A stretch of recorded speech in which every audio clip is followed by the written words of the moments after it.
For the first 4 years, I loved him as if he were my life, yet he married another.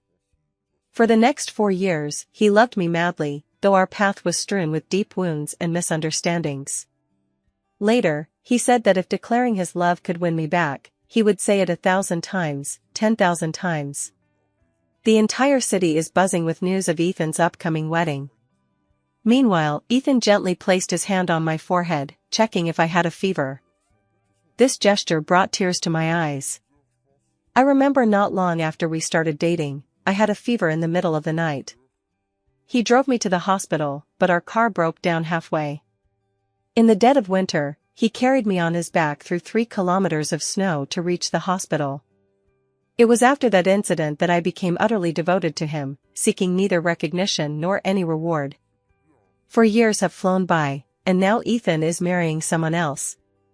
Seeing my emotional state, Ethan reached out to embrace me. I lost control and shoved him away forcefully, blurting out, "Don't touch me." Ethan frowned unhappily and called my name in a deep voice, "Luna. I saw it online, you're getting married to Sophia." The atmosphere suddenly fell silent. After the silence, Ethan spoke in a flat tone, "You knew from the start that I had a fiancé, yet you still chose to follow me. I thought you had accepted that fact." I was so flustered I bit my lip. Ethan was right. 4 years ago, I took a part-time job at Ethan's company to earn some money, and then I fell madly in love with him like I was under a spell. I told him I had feelings for him. What was his reaction then? Ethan seemed to smile, then took my hand and walked me home. I thought that was love, but reality slapped me hard across the face. "Let's break up." "I don't want to hear those words again." Ethan stood up and headed for the door, calling out loudly, "Martha, keep a close eye on her. Don't let her go out for the time being." Before Ethan left, his last words to me were, "If you truly love me, stay my woman." Unbelievably, I was placed under house arrest. On the day of the wedding, I ran away. I sprinted recklessly toward the ceremony venue and shouted at the groom standing on the stage, "Mr. Ethan, I'm carrying your child." I yelled until I was hoarse, summoning every ounce of courage I possessed. The boiling, fervent wedding scene fell instantly silent. Everyone stared at me in astonishment. Once they guessed my identity, their expressions turned to contempt, disgust, and curses. I paid no heed, my gaze fixed solely on the groom on the stage. He was clearly dressed to impress today, attending in full regalia, his entire being radiant and dazzling to the point of being impossible to look away from. When the wedding was disrupted, his handsome face darkened. With just a glance, the bodyguards lurking in the shadows immediately moved forward to restrain me. With tears streaming down my face, I shook my head, trying to say something more, but my mouth was roughly covered, and I was forcibly dragged out of the wedding venue. I was locked inside. "Mr. Ethan, I'm pregnant. You can't get married. You can't leave me." I pounded on the door, but no one answered. By the time my voice was hoarse from crying, the door finally opened. Ethan's expression turned icy. "Ace, take her back to the villa. Fire those 2 useless fools while you're at it. And station guards to watch her." Ace nodded impassively. I was imprisoned. For a full fortnight, I sat alone on the balcony. Lost in thought, a pair of strong arms wrapped around me from behind. A familiar scent drifted over me. "Missing me?" Ethan's deep, magnetic voice echoed. I pulled away and stood far from him, my face twisted with resentment and resistance. My gaze was filled with sorrow and despair.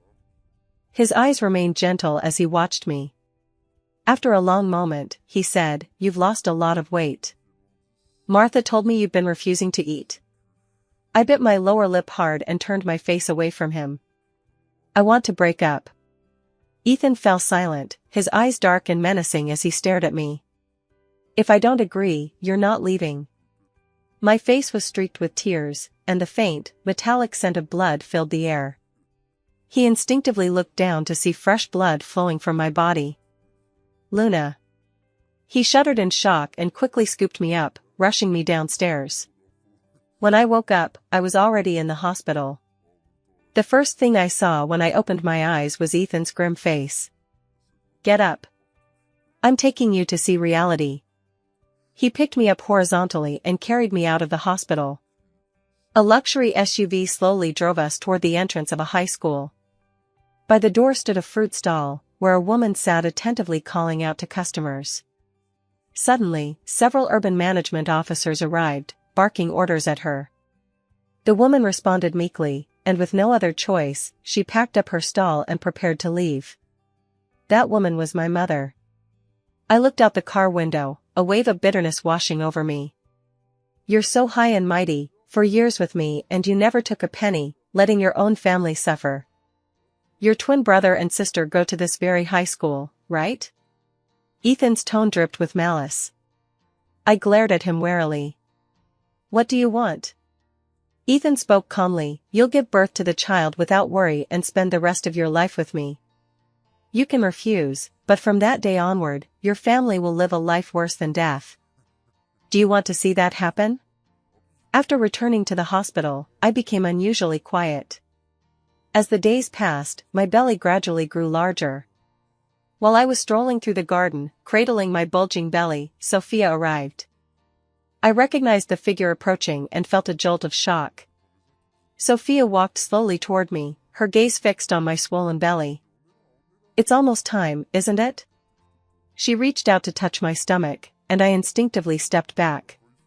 Sophia's hand froze midair, her expression shifting. Her face wore a spring-like glow, yet beneath it, jealousy surged. I sensed danger and wanted to retreat indoors, but the people Sophia had brought blocked my path. "Miss Luna, if you wish to deliver your child safely, please come with me." Sophia's words sounded polite, yet they carried an air of habitual arrogance and tyranny. I shook my head. "No, I don't want to go anywhere." Sophia lost her composure, glaring at me with a cold sneer. She strode forward and slapped me hard twice across the face. I was too busy shielding my stomach to even think of fighting back. 2 sharp slaps echoed through the room.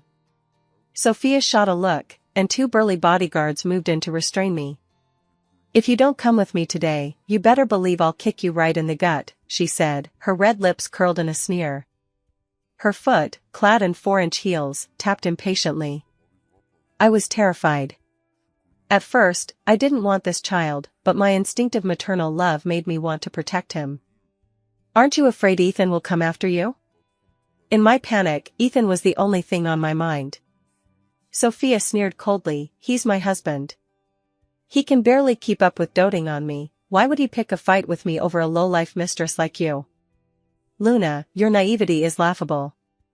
Before she could say another word, 2 bodyguards forcibly dragged me toward the car. To my surprise, I was taken to the notary office, where Sophia haughtily flung several pages of paper in front of me. I stared at them, seeing dense black text on white paper: "The illegitimate child of Ethan and Luna shall not inherit any property of the Ching or Song families, including movable and immovable assets." Reading through each clause, I felt nothing but utter humiliation. "I won't sign it." "Why should I sign this?" I lifted my head, my eyes brimming with fury. Sophia's tone was ruthless. "If you don't sign today, the baby is lost. If you don't believe me, go ahead and try." The pen was forced into my hand, and my entire body tensed until I trembled.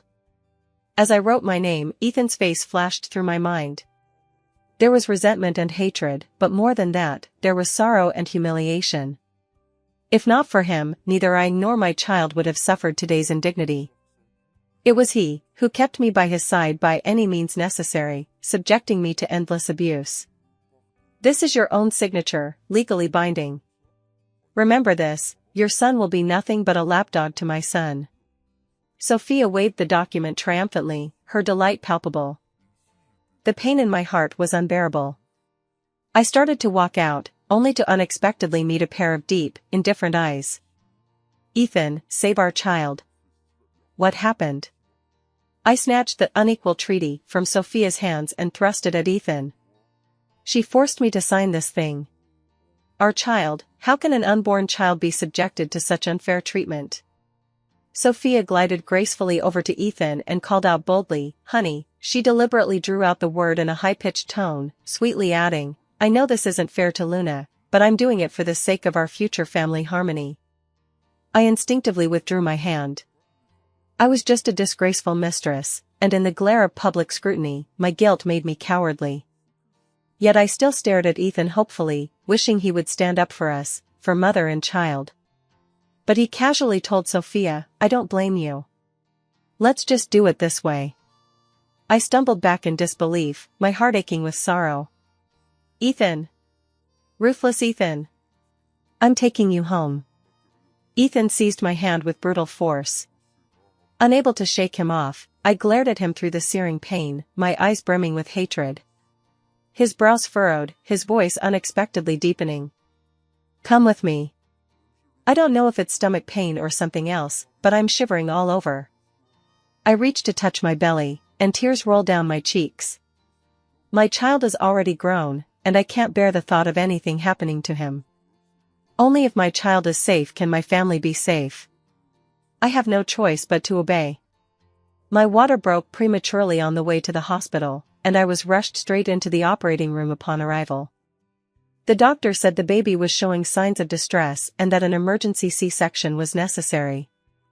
When I woke up, the first thing I saw was Ethan's slightly pale face, not the baby. "You're awake. Does it hurt?"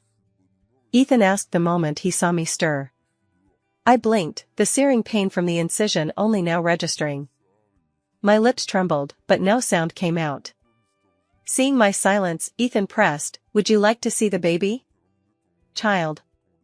Though I longed to see my own flesh and blood, I forced myself to shake my head and spoke with resolve, "I don't want to." Ethan's expression darkened slightly, but he didn't press the matter. He simply said softly, "Focus on getting your strength back first. When you're well enough, you can see our son." Son.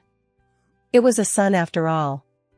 Unable to hold back, clinging to the last shred of hope, she pleaded, "Ethan, for the child's sake, please divorce her and give him a proper identity. Will you?" The hospital room fell instantly silent. So quiet you could hear the drip of the fluid. Then I heard Ethan reply, word by word, "Don't overthink it. Sophia and I aren't getting divorced."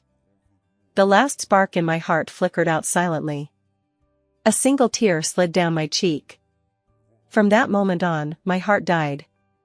On the 7th day, I was discharged from the hospital and returned to the villa. That day, I sent Martha away under the pretense of wanting roasted sweet potatoes, then locked the door behind me and began calling Ethan. "Ethan." My voice was calmer and quieter than it had ever been. "Yeah, I'm here," he replied in a low voice. I held my breath, gathering my thoughts, before speaking clearly and coherently, "I love you. Even when you threatened me and forced me to be your mistress, I still loved you hopelessly. I've never regretted loving you. But you don't want my love, you trampled on it. Now, I don't love you anymore. At this final moment, I only ask that you allow my child to inherit your estate according to the law, so he may live freely and openly in the light of day, never having to bow and scrape before your legitimate son. For the sake of how fiercely I loved you, you must agree to this." Without waiting for his response, she hung up decisively. "It's time to say goodbye, Ethan." 4 years later, I had just gotten home from work when Chloe threw herself at me, saying, "Sis, guess who I saw at school today?" "Who?" Chloe exclaimed, "Ethan. The big boss of Chin Group. He came to our school to give a speech to the graduating class." After 4 years apart, hearing that name suddenly was like a bolt from the blue for me. 4 years ago, I woke up in the hospital with my mother by my side. Soon after, I saw my younger brother and sister. I hadn't died, just suffered minor burns on my arm. However, I inhaled excessive smoke, which caused some damage to my lungs, so I was hospitalized for a long period of time. During my hospital stay, I learned that my family had always believed I worked for a large corporation. They thought my burns resulted from a fire at the company, where I had been injured while rescuing important documents. Consequently, the company covered all my medical expenses and compensated me for lost wages. Not long after I was discharged from the hospital, Chloe and Leo both received acceptance letters from S-City's prestigious University A. They had both been admitted to top-tier universities.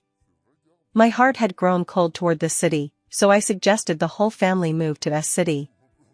Mom wholeheartedly agreed. From that day on, I stayed far away from the city where Ethan lived.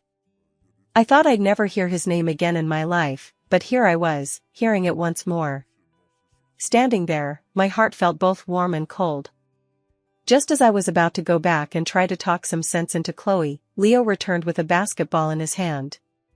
He told me things were hectic downstairs and needed my help. When we arrived in City S, Mom happened to find this storefront near University A. To my surprise, she paid for it outright on the spot. I was curious where our family had gotten so much money. Mom only said that the fruit business had been doing well, and she'd saved up quite a bit over the years. That gave her the confidence to bring the whole family to S-City. Then, when this great opportunity came along, she bought the storefront and continued running the fruit business. In a daze, a childish voice suddenly called out, "I want to buy a dragon fruit." I looked in the direction of the sound and saw a little boy standing there, looking very proud of himself. He was staring intently at me. These past few years, whenever I see a young child, my heart just melts. I can't help but adore them. I immediately ask in a soft voice, "Do you like the red-fleshed kind or the white-fleshed kind?" The little boy stares intently at me. "The red-fleshed kind." I smiled as I picked the freshest one and offered it to the little boy. "Auntie is treating you, it's free." The boy, who looked no more than 4, blinked at me and shook his head. "Wrong, not Auntie, Mom." I didn't quite understand what he was saying. Just as I was about to ask, someone rushed over to the child. "Young master, what are you doing here? Let's go back." It was Ace. Ace scooped up the child and started walking away. The child stretched out his arms, looking unhappy, and called out to me, "Mommy, Mommy." I stood rooted to the spot, unable to react. Only when Mom called me did I snap out of it. "Mom, I'm going out for a bit." I stepped out of the fruit shop and scanned the streets on both sides frantically, but I couldn't find him. No sign of the boy. That boy with the delicate features, he called me Mom. Ace called this boy young master. He was Ethan's son, and he was mine too. I wanted to cry out, to open my mouth, but I didn't know the child's name. Tears welled up in my eyes without me realizing it.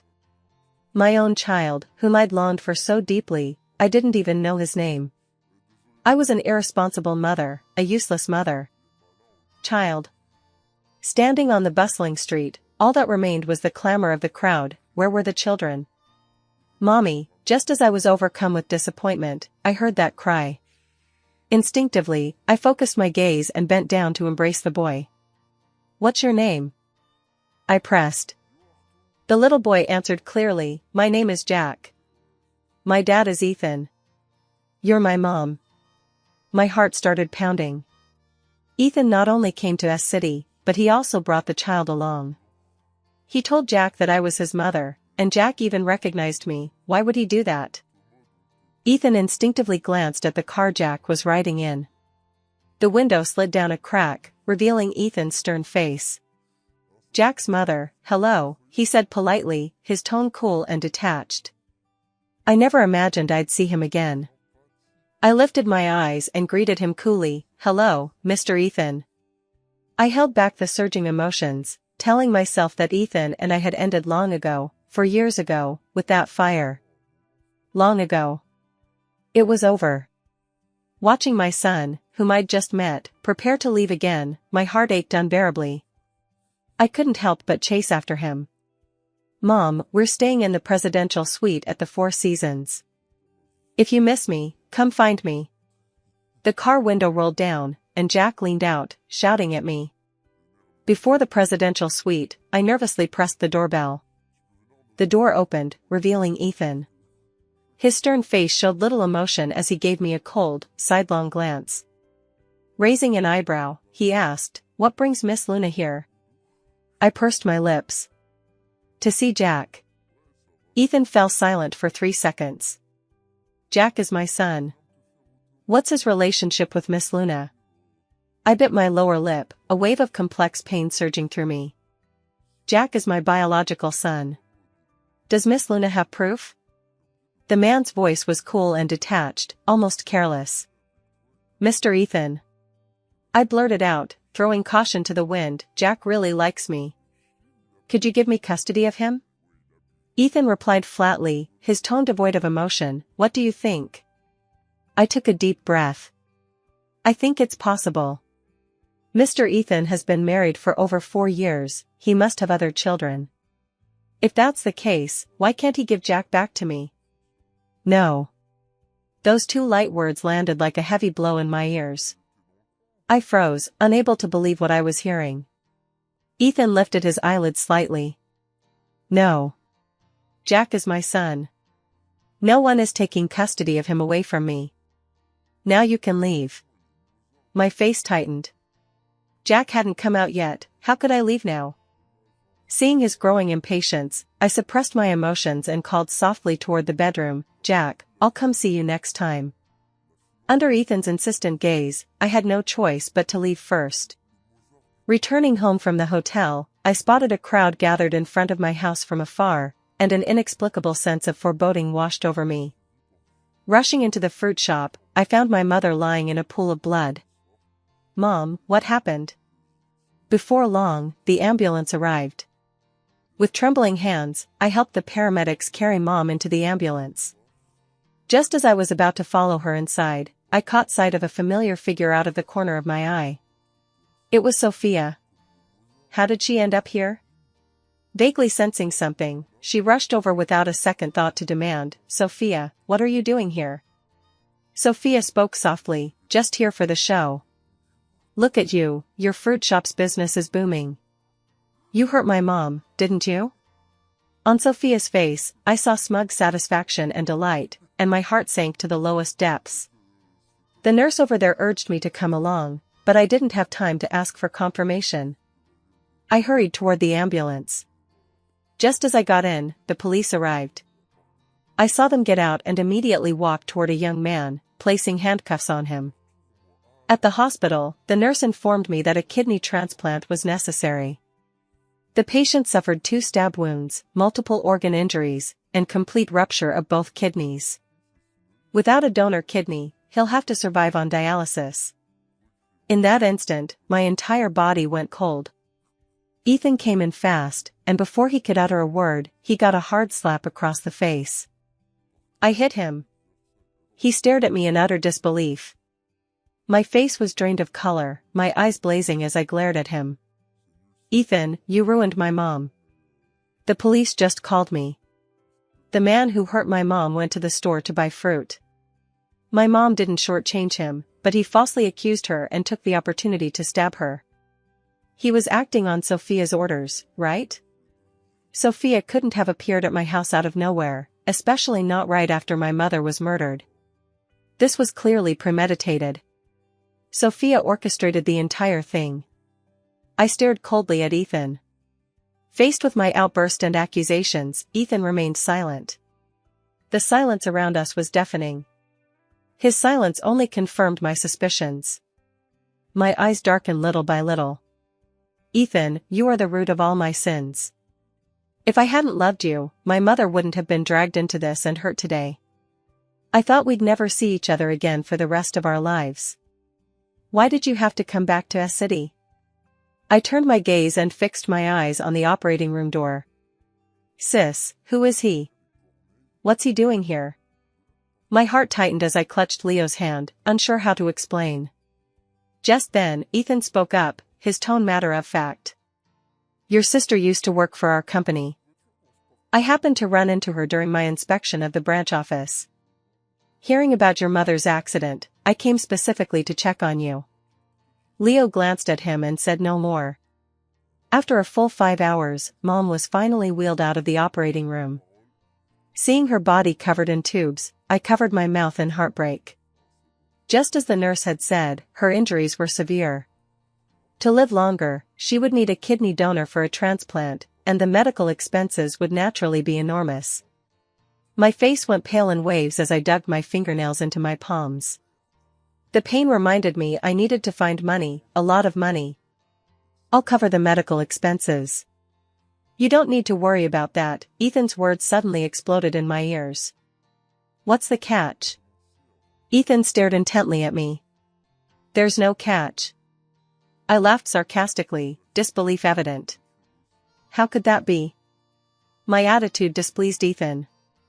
I have money and power, I lack nothing. Except your body. I lack nothing.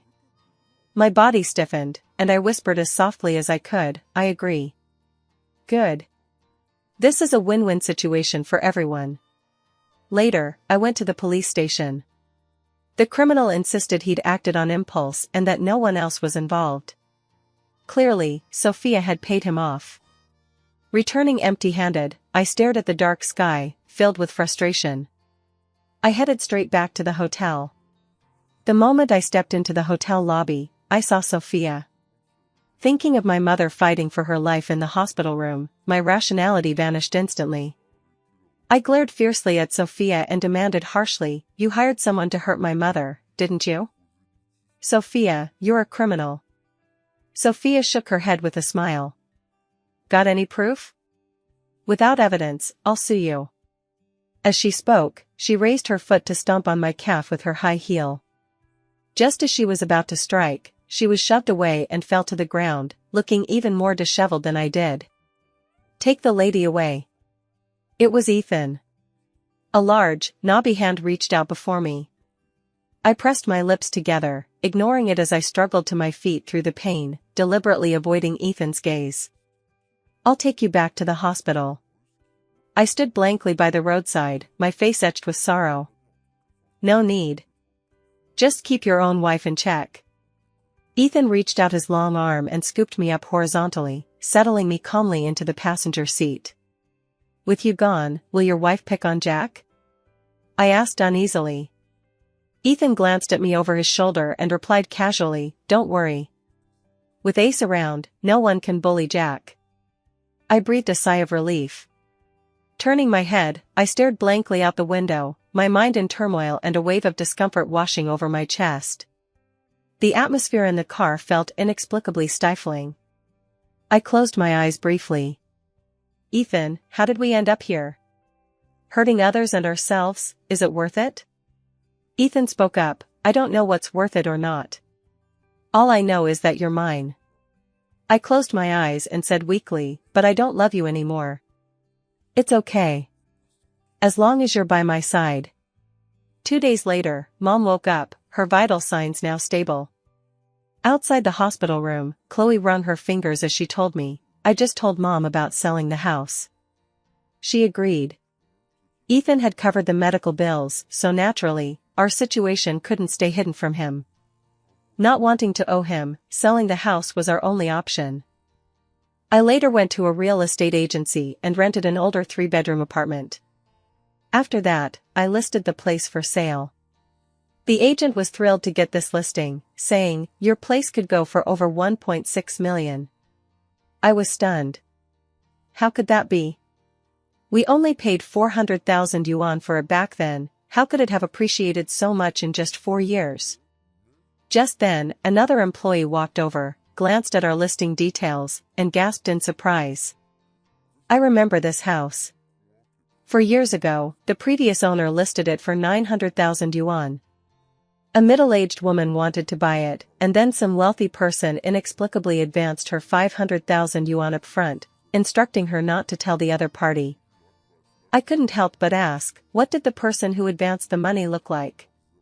Around 30 years old, tall and ruggedly built. I frowned. That description sounded a lot like Ace. Could Ethan be referring to him? The thought sent my mind into a whirl.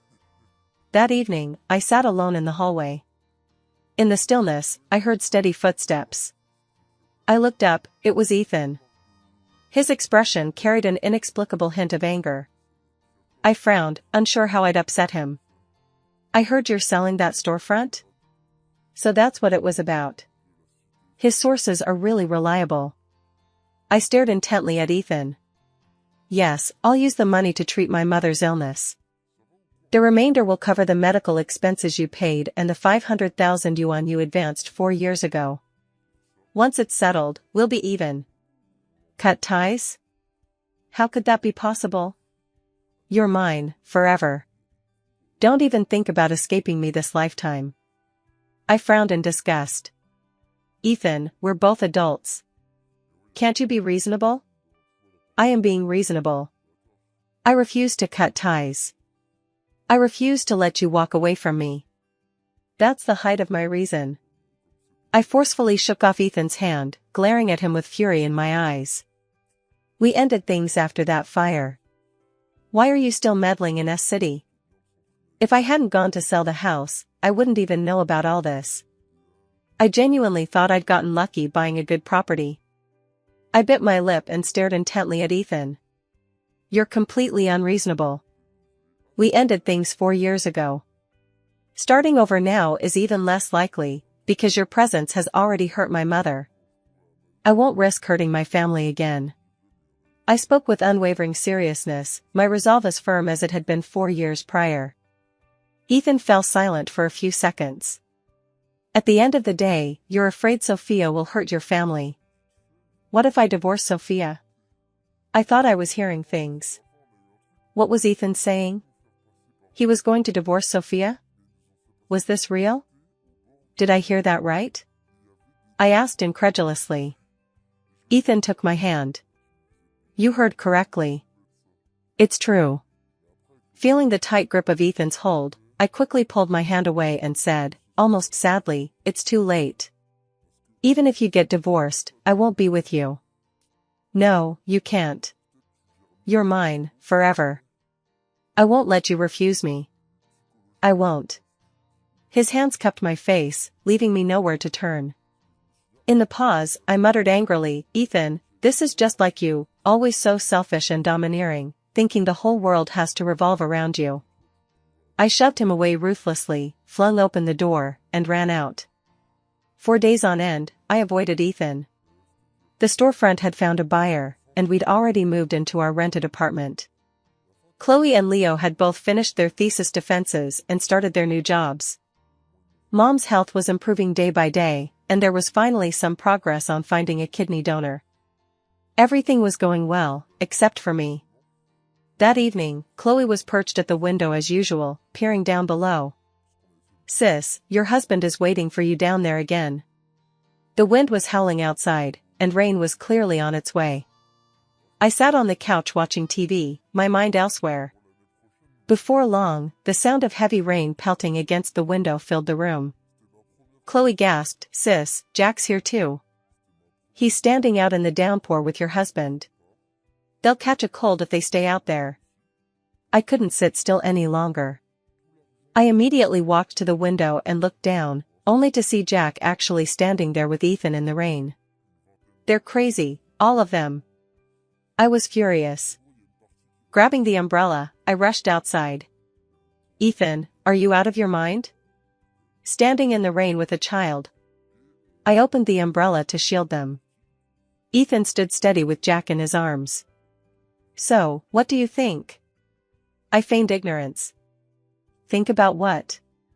Jack immediately threw his arms around my neck, his eyes full of hope. Mommy, will you marry Daddy? Can we all be a family? What I dread most is Jack saying these things to me, my heart twists in pain. Raindrops keep splashing onto them. Come inside. It's pouring out there. Mom and Chloe were both very welcoming when they arrived. Leo couldn't tell if they were warm or cold. Jack was smooth-talking and charming, making everyone giggle. Watching from the sidelines, my heart melted. Ever since Ethan walked in, Mom kept staring at him.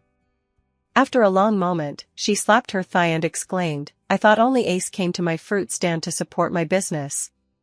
But you've been here too, and bought quite a lot each time, always picking the most expensive stuff, right? Ethan suddenly flushed, his gaze darting around uncertainly. Intrigued, I leaned in and asked, honestly, is what my mom said true? Ethan awkwardly turned his face away, clenched his fist against his lips, and cleared his throat. I just happened to be passing by and felt like some fruit, so I bought a little. Mom made an exaggerated gesture. You call spending at least 1,000 yuan each time a little? Ethan's expression grew even more awkward, the flush on his face more pronounced. He suddenly stood up and said to Jack, "It's getting late. Let's head back." Jack said goodbye to Mom and everyone else one by one, then looked at me with all seriousness and said, "Mom, it's raining hard outside, and Dad's car doesn't have a car seat. For safety's sake, could you please hold me while we ride?" This meant I had to drive him back to the hotel. When it came to safety, I wouldn't refuse. Without a second thought, I followed Jack out. I held Jack and sat in the back seat behind the driver's seat. Driving slowly through the heavy rain, Ethan hadn't even covered half the distance in half an hour.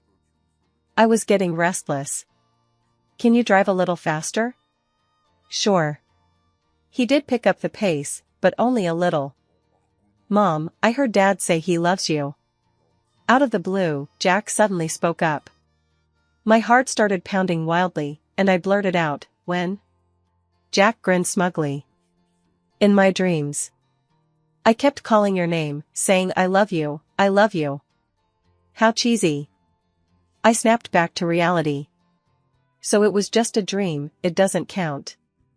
We arrived at the hotel soon. I couldn't bear to part with Jack, so I carried him to the suite, determined to make the most of every single moment together. Once inside the suite, Jack clung to me, begging me to read a picture book. After helping him wash up, I sat on the bed and began reading the book to him, bringing the story to life with vivid expressions and gestures. When Jack finally fell asleep, I got ready to leave, but Ethan stepped in front of me. "Luna, I love you. It's taken me a while to say it, but I truly do. I fell in love with you on that night when the moon was bright. I thought I was hearing things, as if trying to catch words that had vanished into thin air. It's getting late. I should head home." After a long silence, I spoke up. Ethan grabbed my wrist. "It's not safe for a woman to be out in the rain." I thought for a moment and slowly nodded. "I'll take the couch." "You go sleep with Jack." "I'll take the couch." I didn't hesitate any longer. After washing up, I lay down beside Jack. I gazed at his obedient, adorable face with such longing until the maternal love in my heart was slightly soothed. Only then did I close my eyes and fall into a deep sleep. This sleep felt hazy and disjointed. When I opened my eyes and struggled to sit up, my head ached and my nose felt stuffed up, like I was coming down with a cold. Slowly, I glanced beside me. The space beside me was empty. No one was there. I got up to look outside, but there was no one there. Even their suitcases were gone. Why did they say they loved me and treat me so well, only to suddenly leave? Just as I was feeling lost and confused, the door opened and Leo walked in. "Sis, you're awake. How are you feeling?" He came over and touched my forehead. "You have a fever. Here, take this medicine first." I was puzzled and a bit slow to react. "Why are you here?" "Ethan called me this morning saying you were sick. He asked me to bring medicine to the hotel and take you home. His mother, Mrs. Hale, is critically ill, so he took Jack back to Z City first." So that's what happened. That day, Chloe excitedly held up her phone to show me a news article she'd opened. "Sis, look. My brother-in-law just released a statement announcing he's ended his engagement with Sophia." I couldn't help but hold my breath as I picked up my phone and read it carefully. Ethan had indeed faced the media head-on, distancing himself from Sophia and stating that he would find true love in the near future. The news photo showed him with a solemn expression, his gaze clear and piercing, noble and aloof. My keen eye spotted a bandage wrapped around his arm. Had his mother passed away? "Sis, look at Sophia's disgusting face. She's so wicked, she deserves to be abandoned."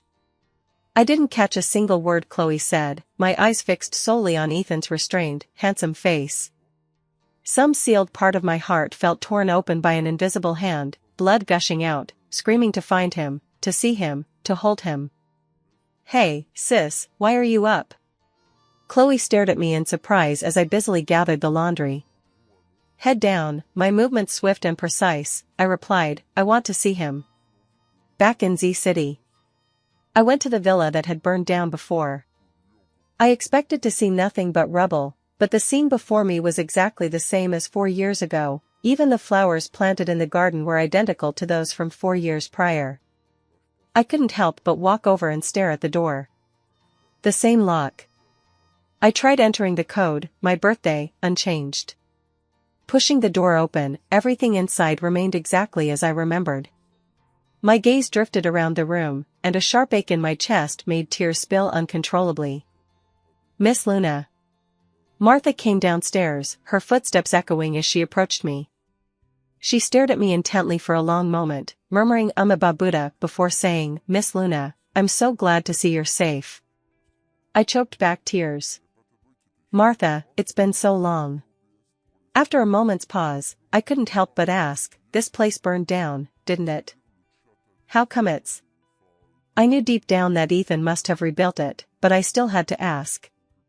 After pouring me a cup of tea, Martha sighed and said, it's all thanks to Mr. Ethan.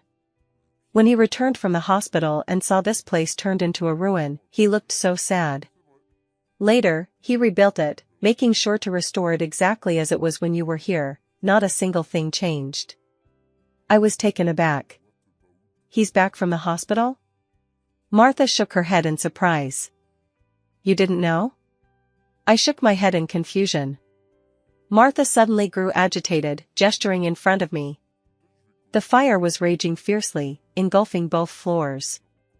Mr. Ethan charged recklessly into the flames to save you. Ace and I couldn't stop him. It took him ages to come out, his arms and back completely engulfed in flames.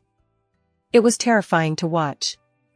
Without even pausing to catch his breath, he rushed you straight to the hospital.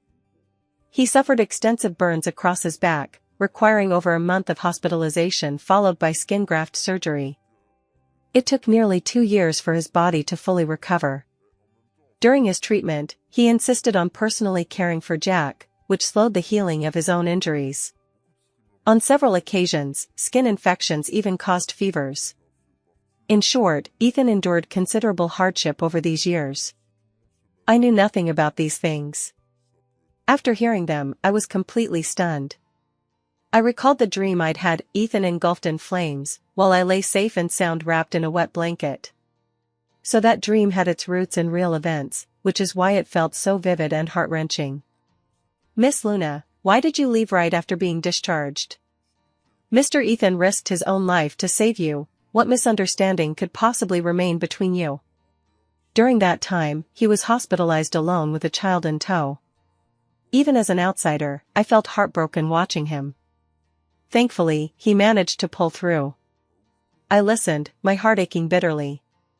Miss Luna, will you be leaving again after this return? My thoughts churned, and for a moment I didn't catch Martha's words. Seeing my silence, Martha's face fell with disappointment, murmuring, Mr. Ethan truly loves you. He misses you every single day, but he's afraid you might still be upset, so he's held back. It wasn't until Jack grew up and started asking him for his mom that he had no choice but to come find you. If Jack hadn't cried for his mother, Mr. Ethan might never have come looking for you. He might have loved you silently for the rest of his life, never letting you know. I snapped back to reality, hearing Martha's words clearly. Tears welled up in my eyes and spilled over. He was too cruel and too foolish. Mommy, Jack's voice suddenly rang out. I turned to see Ethan leading Jack inside. Jack rushed over and hugged my legs.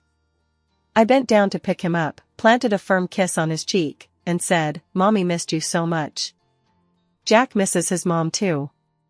Ethan walked toward me and, unexpectedly, knelt down before me. Luna, will you marry me?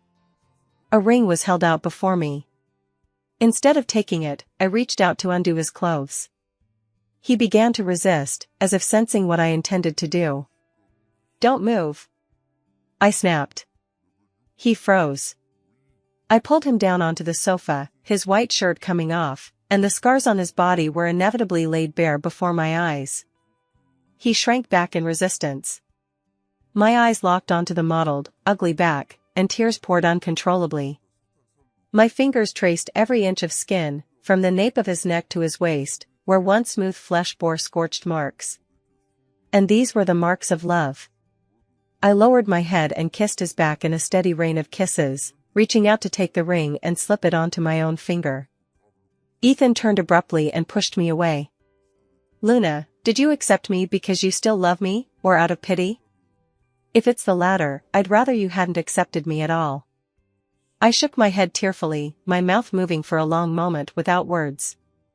Furious, he grabbed his shirt and started putting it on as he walked toward the door. By the time I rushed after him, he was already outside, casually closing the door behind him.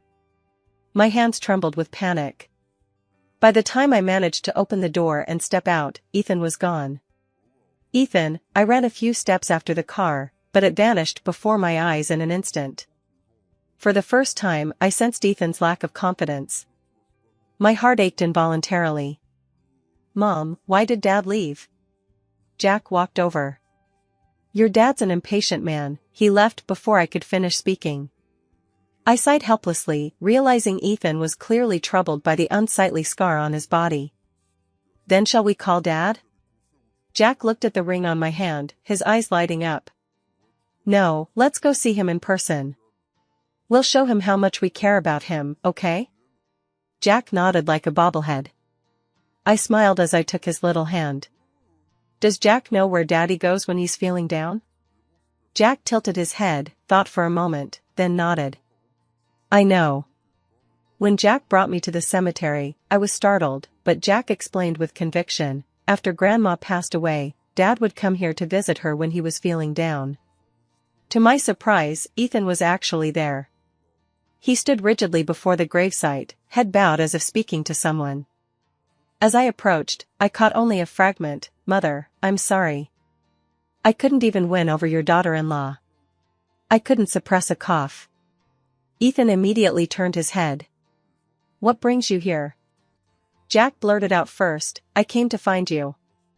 Ethan pressed his lips together, his gaze gently resting on my face. "Luna, I've been thinking. Whether you accept me out of gratitude or sympathy, it doesn't matter to me. As long as you're willing to be with me." I stepped forward, took his hand, and bowed 3 times before the headstone. In my heart, I silently promised Mrs. Hale that I would take good care of Ethan, and that we would be happy. "Come on," I said, pulling Ethan away. "I'll take you somewhere." Ethan drove while I held Jack in my arms behind him. Ethan asked, "Where to?" "To my college," I replied. Ethan didn't ask any more questions and drove straight there. Just around the bend, an Audi sports car suddenly darted out from nowhere, barreling toward him like a madman. Ethan reacted fast, yanking the steering wheel to narrowly avoid it. Before he could catch his breath, the Audi slammed into him again. "Jump!" I was already thrown into the passenger seat with Jack in my arms, and right beside us was the lawn. Holding Jack, I jumped down. Because I saw clearly that the driver of the Audi was Sophia. Sophia was charging recklessly, clearly targeting him. Jack was scared stiff, cowering in my arms and not daring to move. I bit my lip hard. The moment I jumped out, Ethan suddenly turned the steering wheel and charged straight toward Sophia. I knelt on the ground, watching helplessly as Ethan threw himself headlong into Sophia's car. The moment the collision occurred, I let out a heart-wrenching scream, my heart shattered and bleeding. My eyes widened. Ethan didn't collide with Sophia, but a speeding truck swept past, its rear end catching his car. His vehicle suddenly spun out of control, flipping several times in the air before landing on its side. I let go of Jack and rushed toward him, forgetting everything else. He lay motionless, face down in the mangled wreckage, blood covering his face. "Ethan, don't die. You can't die." I tried to pry the car open and pull him out, but even with all my strength, I couldn't budge it. As tears streamed down my face, Ethan asked in a faint whisper, "Luna, do you still love me?" I nodded vigorously. "Yes, I always have." Seeing Ethan about to close his eyes again, I grabbed his hand tightly and warned him fiercely, "Ethan, I'm pregnant. If you dare to die, I'll remarry with Jack and the baby in my belly, and call another man dad." His eyelids, which had been about to close, snapped open again. Ethan's weak gaze fixed on me. "I won't let you." I was both crying and laughing.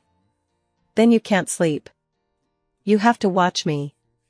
I need you to watch me." I could already hear the ambulance siren. Doctors would be here soon to save him.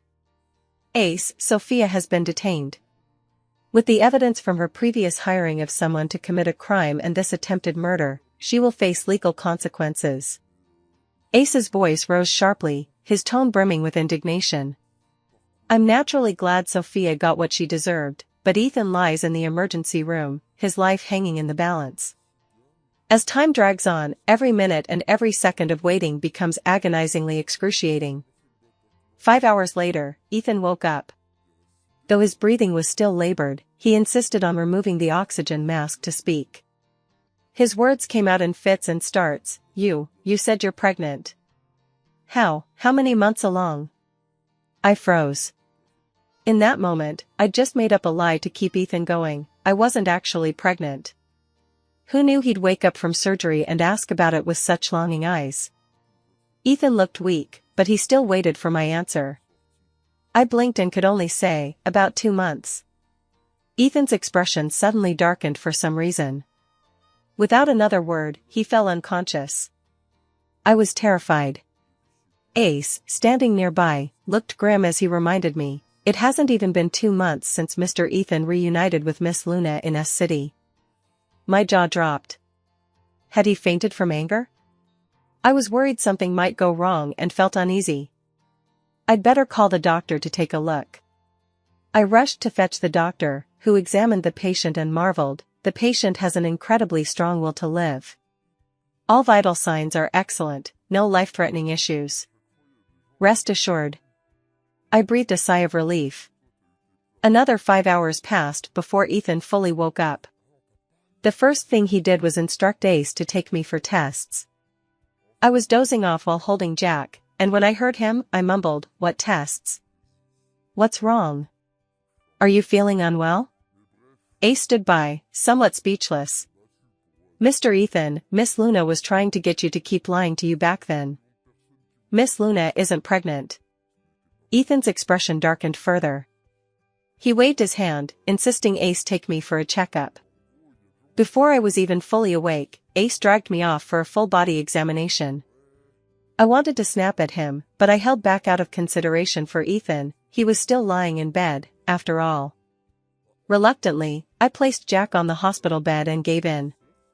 Who would have thought the lie would come true?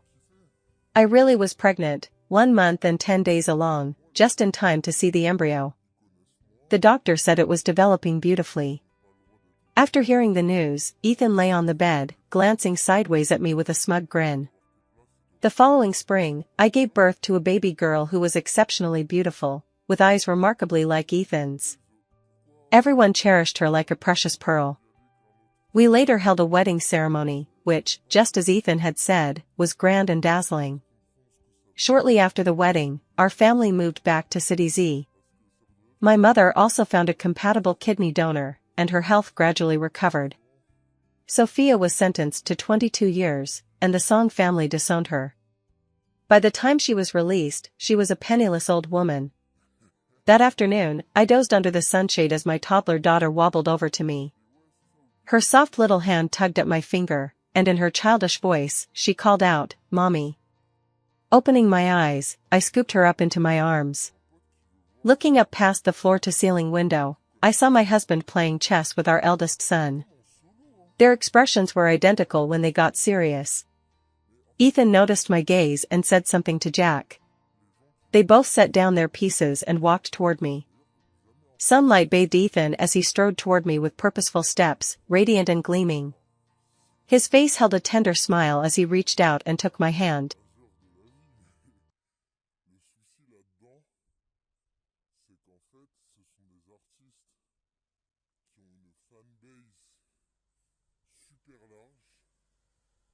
Et ils ne feront jamais assez de concerts que tout le monde puisse avoir des places pour les voir. Aya Nakamura, Linkin Park quand ils sont passés au Stade de France. Tellement d'artistes comme ça. Jules, c'est pareil. En fait, ils font beaucoup de dates, mais c'est compliqué que tout le monde puisse les voir. Orelsan,